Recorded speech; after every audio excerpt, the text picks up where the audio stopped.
Hello बच्चों, चलिए प्रश्न को पढ़ते हैं। स्तंभ 1 को स्तंभ 2 से सुमेलित कीजिए तथा उचित विकल्प को चिह्नित कीजिए।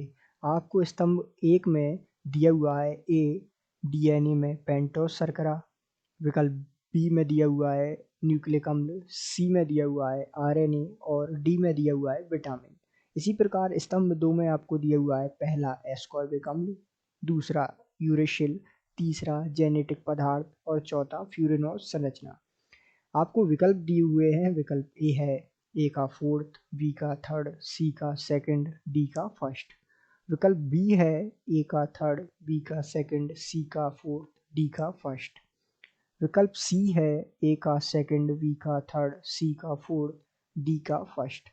और विकल्प डी है ए का फर्स्ट, बी का सेकंड, सी का थर्ड, डी का फोर्थ।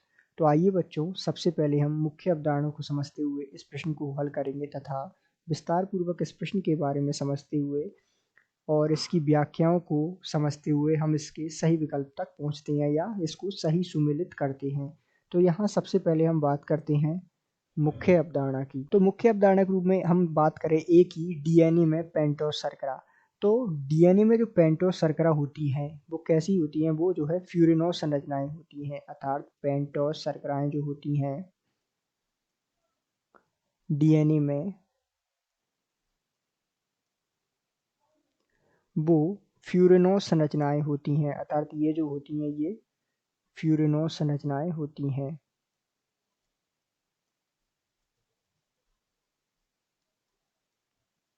अब जैसा कि हम इस बात को एक उदाहरण द्वारा समझे,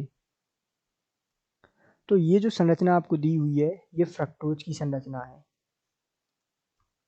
ये जो संरचना है वो एक फ्यूरिनोस संरचना है। तथा बात करें यदि हम ग्लूकोज की, तो ग्लूकोज की संरचना होती है पायरिनोस संरचनाएं।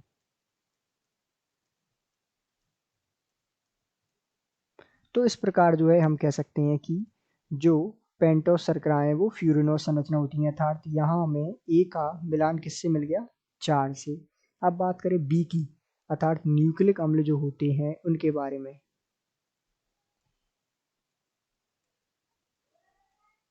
तो न्यूक्लिक अम्ल क्या होते हैं? ये जो है आनुवांशिक गुणों को स्थानांतरित करते हैं एक पीढ़ी से दूसरी पीढ़ी में। तो आनुवांशिक गुणों का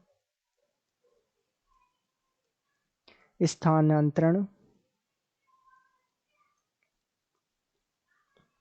इनके द्वारा किया जाता है, या आनुवांशिक गुणों को एक पीढ़ी से दूसरी पीढ़ी में इनके द्वारा पहुंचाया जाता है। इसी प्रकार इनका यदि हम सुमेल देखें तो न्यूक्लिक अम्ल जेनेटिक पदार्थ होते हैं जो आनुवांशिक गुणों को एक पीढ़ी से दूसरी पीढ़ी में पहुंचाते हैं। तो अर्थात बी का हमें सुमेल मिल गया तीसरे के साथ।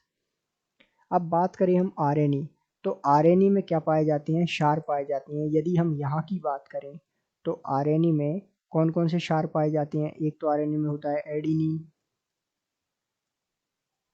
ग्वानिन, साइटोसिन तथा एक और इसमें होता है, उसका नाम होता है यूरेसिल। तो ये जो है आरएनए में पाए जाने वाले क्षार हैं। अब यदि हम यहाँ सुमेल करें इसको, तो आरएनए में यूरेसिल, अर्थात सी का सुमेल हो गया द्वितीय के साथ।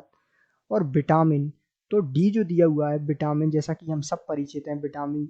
विटामिन क्या है इसमें यदि हम सुमेल करें तो जो एस्कॉर्बिक अम्ल है वो विटामिन सी होता है, अर्थात विटामिन सी का नाम होता है एस्कॉर्बिक अम्ल। तो इस प्रकार इसका सुमेल भी हमें मिल गया है, अर्थात इसका सुमेल क्या होगा? तो इसका सुमेल होगा, विटामिन का सुमेल होगा ए, अर्थात डी का 1।